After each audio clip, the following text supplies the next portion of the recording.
Ghana is about to undergo an election this coming December 7th, and definitely the win is going to be between these two major political parties. These two parties have ruled the country for more than 3 decades, I guess, and are responsible for more than half of the current state of the country, running shifts one after the other. They have built a solid foundation to the extent that it almost seems impossible for a different political party to compete.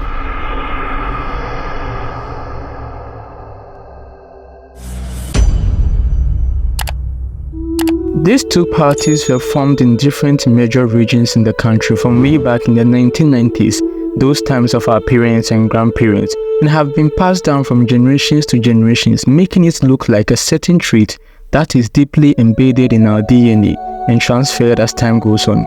This trait blinds us from seeing and criticizing our government's administration to do better, even when the government is performing abysmally. It creates an atmosphere of us versus them, where loyalty to one political party becomes a form of tribalism. There seems to be a strong correlation between generational political affiliation and blind allegiance. Political affiliation, often shaped by family, community, and cultural influences over time, can become deeply ingrained in a person's identity, leading to strong loyalties.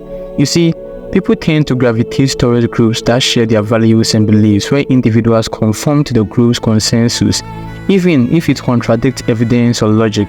You will still have people refusing to see the bigger picture and defend these so-called political parties in governance, mostly because of what they get. He's an Ashanti, so definitely he's an NPP. He's a Votarian, of course he's an NDC, making the other parties, even with promising ambitions for the country, look just like partakers. The upcoming Ghanaian elections will surely be a battle of economic narratives, with both the ruling New Patriotic Party and the leading opposition National Democratic Congress vying to convince voters that they are the stewards of the nation's economy. This core debate will shape the campaign messages of both parties as they seek to win over voters on December 7th. Economic growth, a key indicator of a nation's prosperity, is at the heart of the upcoming Ghanaian elections. Both the NPP and the NDC are using their respective records on this metric to paint a picture of their economic capabilities. Presidential candidates and party representatives are actively showcasing their past achievements in boosting Ghana's economic output, hoping to sway voters with the promises of future prosperity. On February 20th, at the State of the Nation's address, President Akufo-Addo, basing on the growth of the gross domestic product (GDP), said Ghana's economy is among the fastest growing economy in the world. Ghana is projected this year by the IMF to be the fastest growing economy not just in Africa, but in the entire world, with a projected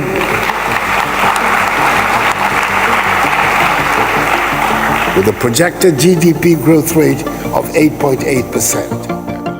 The former president and flag bearer of the NDC, John Dramani Mahama, has also touted the superior capabilities of his party in handling the economy, referring to the rate of the economic growth recorded during his tenure 2013 to 2016. When this government took over from our government, the total national debt was 120 billion. Today, that debt is almost 600 billion. In 5.5 short years. And the president had the temerity to say that there has been no recklessness in borrowing. What else is recklessness than what he and his finance minister have done? And it's not that the attention was not drawn. From 2018, every budget that they brought, the minority in parliament said, you are overborrowing. Even the World Bank told them that you are risking going into debt distress because of too much debt. And they refused to listen. Economic growth is measured by the growth in GDP, which is the percentage change in the value of all goods and services produced in the nation during a specific period of time as compared to an earlier period. While GDP is measured in monetary value, growth of GDP year on year is expressed in percentages, according to the Ghana Statistical Service, the institution that computes Ghana's GDP.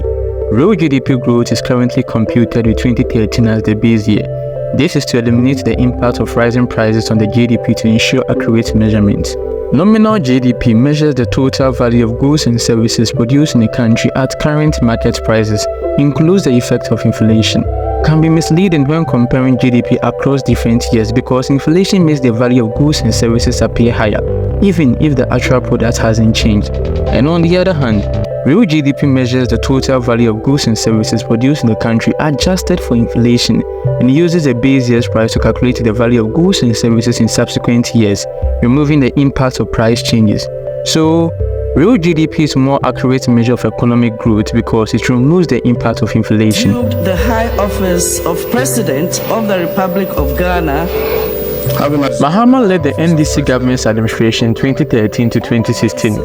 Ghana recorded its highest GDP growth, 7.3% in the first year of the government's administration. The country could no longer attain that growth again under the former president's tenure, with the subsequent years falling drastically. Under the incumbent Akufo-Addo NPP government 2017 to 2020, the government's first term, Ghana attained its highest GDP growth in 2017, 8.1%, which was also the government's first year. Despite the GDP growth falling in subsequent years, its falling is less relative to Mahama-led government. The GDP growth rate projected for 2020, 0.9%, is the lowest, which many attributed to the negative impact of the COVID-19 pandemic on Ghana's economy. Under the Mahama-led NDC government's administration, Ghana recorded an accumulated GDP growth of 15.8%, which translates in an average of 3.959% growth every year. The incumbent Akufo-Addo-led government has recorded an accumulated GDP growth of 21.784%, which translates into an average of 5.446% every year. This indicates that the GDP of Ghana has grown higher under the incumbent NPP government administration than that of the NDC.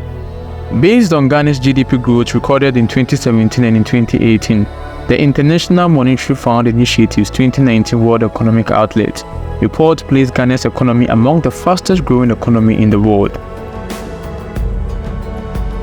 I, Nana Addo Dankwa Akufo-Addo, do in the name of the NPP won the elections again and embarked on their second term, a period of 4 years beginning from 2021. In 2021, the Ghanaian economy began to have life again after it fell down drastically in 2020 during the COVID-19 period, reaching an uprising of 5.1%. The GDP growth decelerated from 3.8% in 2022 to 2.9% in 2023, which the government said it was a spillover effect from the Russia invasion of Ukraine and other factors. While Akufo-Addo might have slightly higher average growth, Mahama, on the other hand, hasn't had the privilege to run a second term. It is impossible to declare one administration definitely better than the other, based on solely economic performance. Both administrations face unique challenges and make choices based on their priorities and available resources. Economic data is complex and multifaceted. It requires a deep understanding of context, historical trends, and data collection methodology for accurate interpretation. Different people prioritize different economic indicators. Some value growth, while others prioritize low inflation or debt reduction. The long-term impact of both administration parties is still unfolding.